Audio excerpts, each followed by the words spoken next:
Whoa, you guys, that was crazy. I was in the middle of we just started our YouTube show. And all of a sudden my fire alarm goes off and it's yelling, fire, fire. I have never even heard the sound of my fire alarm before.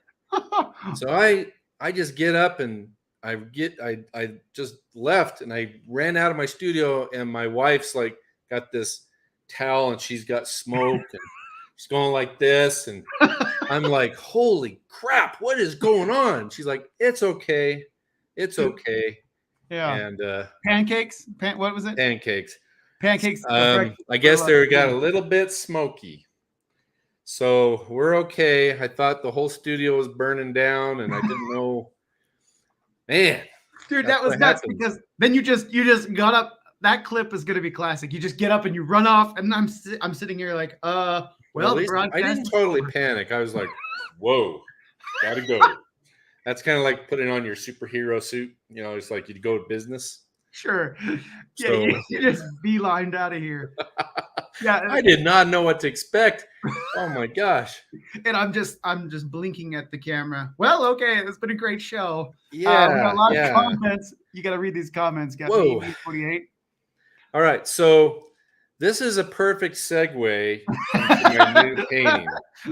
Okay, everybody that's watching this live is the very first, except for Seth here, to see the new painting. Yeah. And I just finished it today. I just finished it like an hour ago. I've been working on it for a week or so. And this is interesting because this will be the first time that I have I recorded myself from the very beginning until the end. Now, it's not one of those speed paintings where you time lapse, but it shows me like working on it at each stage, so you can kind of get a feel for what I do. So I'm going to tell you the name of the painting, then I'm going to show it to you, and I'm going to talk to you about it. Okay? The name of the painting is Freedom Rising. So let's pop it up here. Now, I got this idea a while back, and I am just excited to share it with you. I'm going to show you from beginning to end how I did it, and then I'll talk to you about some other interesting things that happened today while I was working on this painting. This has been a crazy day. I finished a painting. I had an interview with Politico, and my house almost burned down because of the freaking pancakes. Man, okay. So I always start my pictures with a drawing, a sketch, a concept. And this concept was to have the American eagle rising up as it has clutched in its claws the remnants of the U.S. Constitution. And the Constitution itself is in the shape of the United States of America. And you can see the embers that are burning on the bottom. Now, I didn't do the best job filming this, so there's times when you see my hand and you can't see exactly what I'm doing. I'm new to this. I got this fancy thing here where I can put my camera and film myself, but I get so into my painting I don't pay attention to what it's filming. So there's parts here where you can actually see what I'm painting, and like right here you can see me putting on some strokes. I'm just look on the bright side, John. At least you didn't burn your studio down. And didn't burn my studio down. I don't even smoke. It's the freaking pancakes, okay? I don't even like pancakes for dinner. It's dinner time. I don't know what. I think the kids talked my wife into making pancakes. I don't know.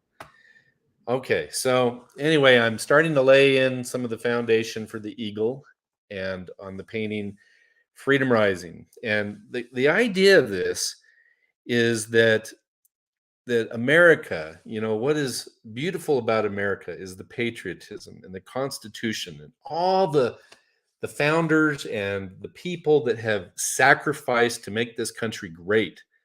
And a lot of that is going down the tubes, the toilets, so to speak. It's going up in flames. And if you look at the shape, well, we'll get to that.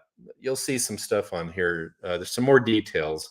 But this painting has a lot of meaning to me. And it's a very gradual process of having to build it up to add the color, add the detail.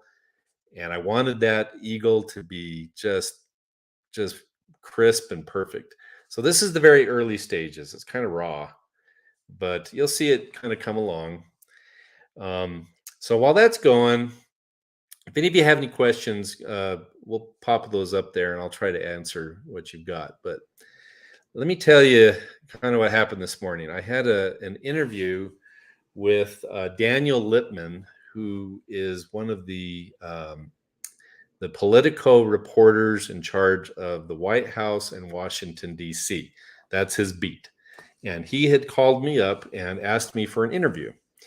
Now, when I agree to do interviews, I'm always a little reluctant because people love to, especially on the left, they just love to write these snarky articles, and it doesn't matter what I say, they twist it and they turn it into something for their readers that they'll find entertaining, whether it's true or not. So I just never know what they're gonna do. In fact, he wanted to fly out here to Utah and come to my studio, and I didn't feel comfortable with that. So I told him I'd be happy to do an interview, and it turned into a long interview. It was like 30 minutes or so. And he was very professional. He asked me a lot of questions. I felt at times that they were a little bit leading. He wanted to know if I've ever painted something because I thought that somebody would like it and not that I necessarily believed it. And I told him that I believe in every single thing that I paint. I don't paint because I'm trying to please a certain group of people. I don't even paint because I think it'll sell. I've done plenty of paintings that I didn't sell hardly nothing. I did a painting once of Hillary Clinton, and that thing did not sell well, but I wanted to paint it, and so I did. This painting here, I don't know how well it'll do. I think it's interesting, but anyway, so he asked me some questions like that. I told him, I said, really, what my paintings are about is expressing how I feel about what's going on in our history, our country's history right now. And I feel like that needs to be represented. And I'm a conservative, and there's really nobody else like me. And he's like, yeah, you're not, there's not many conservatives. Most artists are liberal. And I'm like, yeah, very true. And he asked me, do you even know anybody that does what you do?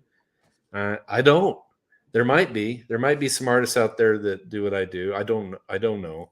I haven't noticed many. I think there's a street artist in LA.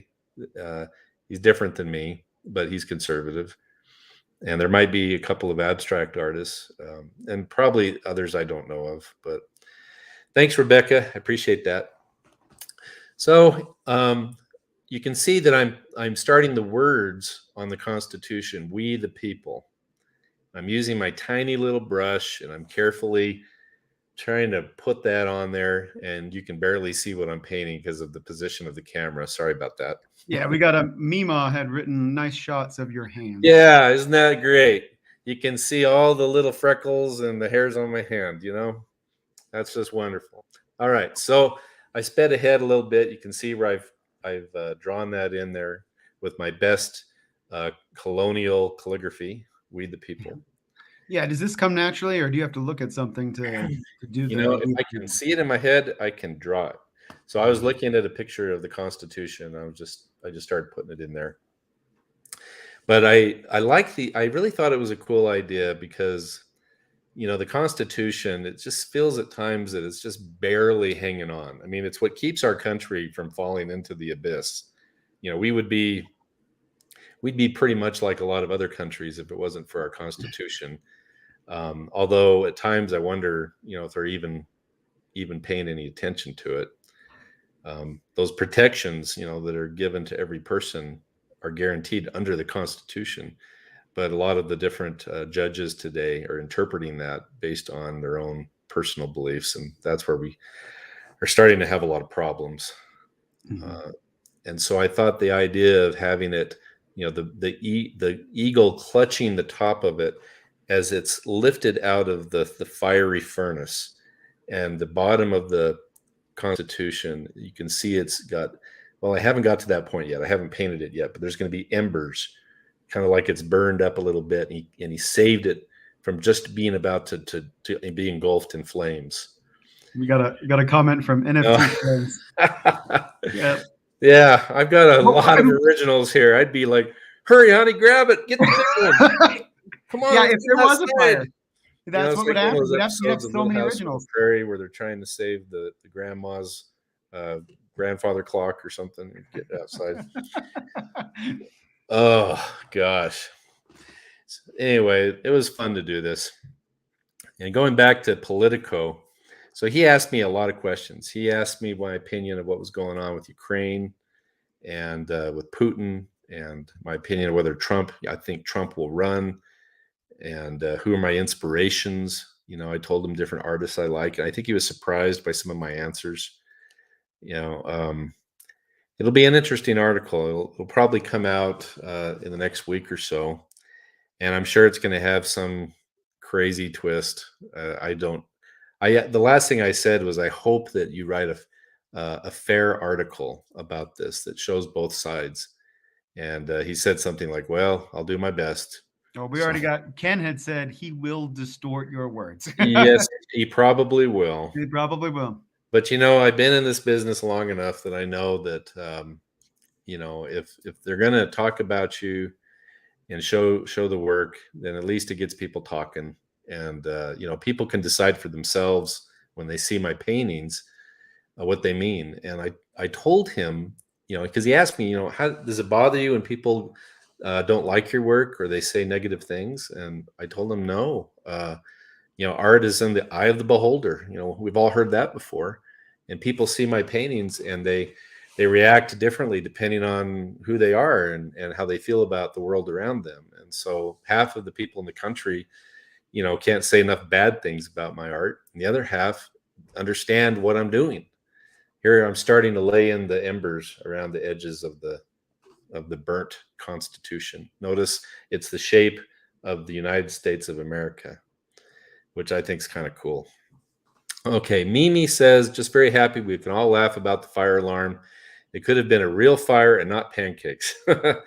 You couldn't hear it on the YouTube show here, but it was freaking loud, man. Yeah, it was loud. My eardrums about popped, and the voice, I didn't even know my fire alarm had a voice that went with it. Fire. Boy, that'll make you get a little crazy. Yeah, Lois asked, how do you claim those originals on your homeowner's insurance? Oh man, I can't. I mean, if a fire burned my house down, I'd lose a lot of money. But you know what? I'd be happy if everyone's safe. I don't know. I've got all kinds of insurance these days, but I don't keep all my paintings here. My studio, I've got a separate storage facility for all of that. Mm-hmm. But I do have One Nation Under God hanging right there. So that's one original I know is there. Yeah. Stop this for a second. Okay. How do you claim those originals on your homeowners? Yeah. They'll insure them up to a certain amount of money and no more. And so some of my paintings are too expensive, so they're not fully insured. That's the best I can do. So I wanted to tell you something that was interesting. I talked with the reporter, Mr. Littman, about he asked me about my painting, The Forgotten Man. And I told him that it was inspired by something that happened when Obama first became president. This one here. It's one of my most famous paintings. And he was aware of it. He knew all about what had happened. And I told him, I said, you may not know this, but even though it was painted around 2011, it had a resurgence in 2016.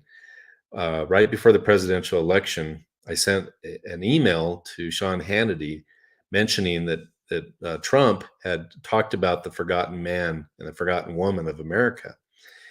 And I told him that, my painting called The Forgotten Man, I think that it's because of the forgotten men and women of America that we're actually going to win this election. And I was really confident in that.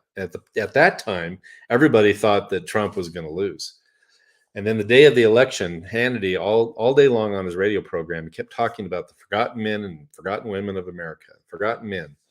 And when Trump won that night in his acceptance speech, he said that I am standing here because of the forgotten men and the forgotten women of America. And then the next morning, Sean Hannity purchased this original. And, he was asking me, the reporter, about it because, Hannity had mentioned that he might give it to President Trump. And so he was asking me whether that had occurred. And I said no. At the time, there was too much going on, lots of allegations of Russian collusion, which we found out was untrue. And so we had a lot of back and forth during our discussion. He was very courteous, but I know that his opinion of Trump is not the same as mine. And my opinion of Trump has become very optimistic. At the time when he first won the election, I was kind of hoping he would do the things he said he was going to do. And it turned out to be that he did everything he said. And when he couldn't do it, it was because of some of these weak Republicans that prevented it. I remember that because when you first did this painting, The Forgotten Man, I had never heard that phrase before, even though I think it was used around the Great Depression era. Right. FDR, I think, was one of the first to use that expression, but it hadn't been used in 60 years, 50 years. Yeah. And I was like, why are you using that as the title? Why not call it something else? And you said, no, I'm going to use that. And then later I heard Trump say it in his speech, and I was like, no way. Like, that's exactly what. Yeah, you heard it too. Yeah. I heard it. And I think I'd sent you a message. I was like, did you hear that? Did you hear that? So it was like he had seen it, or at least his advisors had told him about the message of the painting or something. Because this painting's been seen by a lot of people. Yep. And Hannity owns the original. And again, I told the reporter that the purpose of my art is to represent our time in history and what it feels like to be a conservative and a patriotic American. Not everybody comes from this point of view. And so down the road, it's the artwork and the written word that will help people understand what we were going through at this time. Let's go back to the video where I'm working on the painting there. So I'm just laying in those embers a little bit at a time. Christina, things may be a little hot in the U.S. right now. However, the eagle is not going to loosen his grip. That is what I see looking at your new painting. Thank you. Yeah, that eagle's got it clutched in its claws, and he's rising up. And you'll see at the end of the painting some things I do to emphasize some of the feelings that I have about this. As an artist, you envision in your mind these things, and you think, how can I paint this? How can I show people what I'm seeing? And I usually do these figurative paintings, and not typically something like this that doesn't have a figure, but the figure is the American eagle. And so I had to think of, how do I want to represent that eagle? Do I want the eagle coming swooping down from the side? Do I want him, with his wings down, like he's pushing air down below him as he rises? And I thought the most glorious position was to have his wings up in the air, like he's rising, like this. And for me, that was pretty glorious. It kind of breaks my heart to see the Constitution all burned up like that, where there's hardly nothing left. And you notice that the burned parts are a lot of the areas of the country that are really a freaking mess. California, New York, some of the border states. That's where it's the worst. Kind of comes up into New Mexico. Not all heroes wear capes, some paint. Hey, that's pretty nice of you. Thank you. My superpower is right here. The brush. Okay, if you had extended the painting and taken it further down, you could have done one where, because Biden got pooped on by that bird. Oh gosh. You could show a little bit of yeah, you were telling me Biden got pooped on by a bird, and yeah, my first response was, I'm glad he didn't think it was part of his ice cream cone. Oh jeez. Yeah. Hey, what is that? What? Hey man, come on, bird. Oh. Yeah. So one of my kids used to tease me. His favorite movie was Braveheart. And he said, "Dad, sometimes you remind me of Braveheart." And I'm like, "I'm not tough like Braveheart, but I have my brush." So freedom. Yeah. Like, it's my sword right here. Yeah, you have that in one of your paintings. You're in the background holding your Oh, that's painting right. up. Yeah. I The painted spirit of Spirit of 2024. 2024. Yeah. And instead of holding a gun like the original painting, I've got my brush in the back. When I told the Politico reporter that sometimes I like to paint myself in my paintings, that was the only time he chuckled in the entire interview. It's the only time you laughed. He Did he say? actually laughed when I said that. That was the only time he laughed. When did I he say think the that I interview, the probably video, made the him article was in nervous public? because, I mean, he asked me some really personal questions. He's like, "How much money do you make? How much do you charge for your paint? How many paintings do you sell?" All this kind of stuff. And I'm like, "Well, I can't really talk about that. And who buys your paintings?" I think he's just like so curious that anybody would buy this kind of artwork because it's so different. Oh yeah, yeah. Well, and Yeah. there's some where it's obviously tongue in cheek. You're being over the top just to get them Well, riled yeah. up. Well, I told him, I said, I like to create these outrageous situations, things that you wouldn't normally see. That might be a little bit humorous sometimes on the out, the superficial level, but when you really look at them, you see that there's some serious undertones. And I told him that one time Stephen Colbert did an entire segment of his Comedy Central. This was before he had the Tonight Show. And I said he did a whole segment just on my paintings, just lampooning my paintings. And he came to the one of Obama burning the Constitution. And he made fun of it, how simplistic it was, and it had no substance. And I said, it's funny, that painting, which is very similar to this one here of Freedom Rising, had a lot of meaning to it, specifically the subject of immigration and the burning border. And he didn't even know anything about it. And so it really is in the eye of the beholder. What could be considered ridiculous to one person has deep meaning to another. And I've just tried to emphasize that, as an artist, that just because people that read Politico may not agree with my views on what's going on in the country, they still have to look at the painting and they have to decide how they're going to interpret it. And that's up to them. So, thank you. Vivalia says, "Love this one."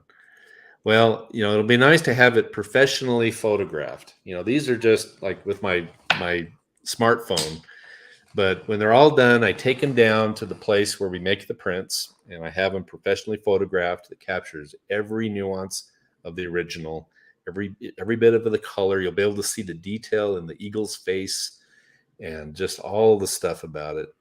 And So then tell we me, do an official release. I think I'm going to try to release it this Saturday.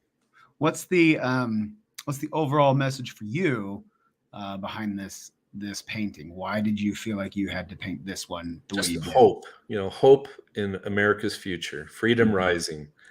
And I think that right now America is really feels like we're in a furnace of fire, as we see inflation and just our federal government just going ballistic, going nuts. And what's it going to take, for our country to pull itself out? And is there hope? I hear some of my friends talking about, is there really hope? Can we believe that in a fair election, things like that? And so this is my hope that freedom will rise up, that we can save the Constitution. That's it. So, people can take from that whatever they want. I'm much more hopeful these days than I was maybe a year ago. I actually see parents are rising up, families are rising up, individuals. You see something like what happened in Virginia, how they flipped that whole state red. Right. And you're seeing that pattern that's carrying through, like parents and families and real conservative people who have otherwise been the quote unquote silent majority. They're rising up like this painting. They're rising up and they're saving the country. They're getting active. Mm-hmm. We had the Tea Party. You saw what happened on, with a lot of these big events, people that supported Trump. You saw how that was manipulated on January 6th, the Capitol riot, they call it. Mm-hmm. I mean, there's just I mean, conservatives are angry, and we're trying to figure out how to handle this. And I think Yeah. this next fall is going to be a huge opportunity to turn the ship if we can get some real conservatives and not some fake Republicans in office, and then try to kind of take control of what's happening. But these are scary times.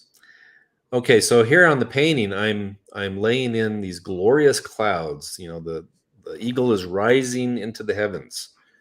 And so I'm trying to capture the light that's breaking through these clouds and smoke. And I'm going to be painting some rays of light coming down. And that gives another nice flavor to this work. And, I work pretty quickly. I mean, these are just little snippets of me working on the painting. I could have done a time lapse where you see me going really fast and everything, and you're like, holy cow. But I wanted you to see the actual speed in which I paint, as it comes off my brush. And I'm just trying to recreate on the board, on the surface of the painting, what I see in my mind. And that's how I do it. I had to look at lots of photographs of eagles in different positions. There wasn't anything that was like what I wanted. And a lot of it's very conceptual. So anyway, so that's how it works. Thanks, Marcus. It's nice. Looks like he's from Canada. Well, yeah. I'm always having people in Canada ask me if I would paint something for them. You got that Trudeau in it. People asking me that are patriots that are from England, Scotland, Ireland, the Middle East, places like that. And I have a lot of people in Iran, in Tehran, that actually email me in English, broken English, and tell me how much they like what I'm doing. And I'm thinking to myself, dude, you're going to get like arrested. I don't know. It's okay. What is this person saying? I think the majority of people are just too busy making a living to survive and raising their families until it touches people and they realize what is going on, which is hard with the deceitful MSM mainstream media press that we have. People will do nothing. Sad but true. Your work gets a lot of people thinking for a change. Beautiful new piece of work. Thank you. I agree with that. Until people feel like their backs against the wall, we tend to try to find the easiest solution for whatever's happening. And our country is headed in a pretty scary direction. Yeah. But we'll see what happens. But you're seeing that. I mean, and I agree with that. It is hard because most people are so busy with their own personal lives. But when the lockdowns started happening with COVID, politics became all important for everybody right away. And I think a lot of people started to wake up during that time. And then now, because they were listening in on those Zoom calls and the Zoom meetings for schools and what they're teaching their kids, people are like, wait a minute, I don't want our kids learning this. And so you're seeing that change. And then even with these attacks in the country right now, there was that shooting in New York on the subway. And you're seeing how deceitful the media has been when they cover that story, because they found out, or at least there's evidence to suggest that this person was a black supremacist, and so they're sort of obfuscating that fact. They're not talking about it. They're talking about other things right now, and you're seeing. Yeah, if it was a white supremacist, that'd be one thing, but if it's a black supremacist, that's you can't. It's unspeakable. Is that like in was it Waukesha with that Christmas parade? It was the same deal. That SUV, a man driving the SUV, and they covered that up. They didn't talk about it. There's crazy stuff going on. So at the beginning of this whole thing tonight, we had that little emergency where I had to stop the show to jump up and go see what the fire was. The fire alarm, and it's kind of an interesting thing. Because as Americans, a lot of us, we just sit here and talk about stuff. And it's not until something drastic happens that we get off our butts and go running to try to save ourselves. And I think that in many ways, that's kind of like what it could end up coming to in America, where suddenly when inflation's out of control and our government is out of control, and all these things are happening, and we're like, we have to do something. What are we going to do? I'm just grateful I had a fire alarm, but and I'm glad everything's okay. But in America, we really need to be aware of what's going on, and we need to talk and discuss it and take action where we can. For me, I use my paintings as a way to express that. Other people, you can go to events, you can talk to people, you can vote, and then there's a lot of stuff you can do after that. We won't get into it all right here. Okay, you are a must for every Wednesday evening. Oh, thanks, Larry. Your views are so important to the survival of our constitutional republic. Well, thank you. It's not just my views. I mean, I've got my buddy here, Seth. There's a lot of good patriots out there that are talking. My little show here is unique, that I combine the art with the talk about what's happening in the country politically. That's what makes us different. And so I appreciate you tuning in. And if you guys haven't subscribed, if anybody's listening and they haven't subscribed already to our channel, make sure you do that. That way you'll always know when the new shows come out, and I post all my new paintings. And I just want to, keep in contact with you. I don't know how long I'll have social media, so you know how that's going. I don't know. Twitter has been taken over, so you might be. That's true. Maybe I'll get my Twitter account back. Okay, Marcus said, thanks for the shout out, John. Please do a Canadian piece. Yes. My country is in dire straits. Many patriots here, but our government controls the narrative and therefore controls the minds of the electorate.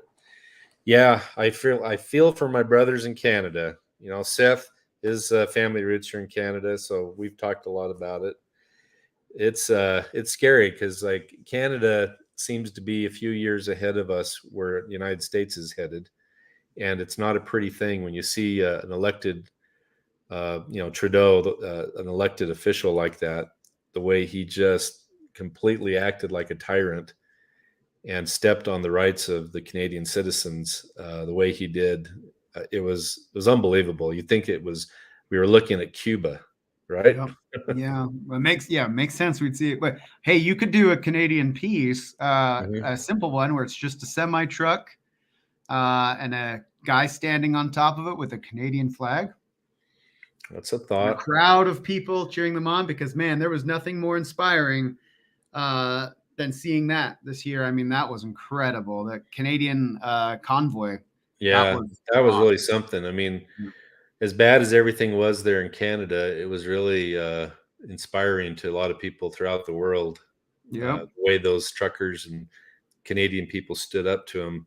Yeah. And even though it didn't end in the best way, I think they sent a loud message to everybody else that they're not going to put up with that crap. But yeah, and you notice all the other provinces, they dropped their restrictions and stuff. They did. So it had a profound effect in Europe. It dropped all of it. And then all of a sudden Ukraine came up and, the narrative changed. That's right. Let's look at it. Let's look at this now.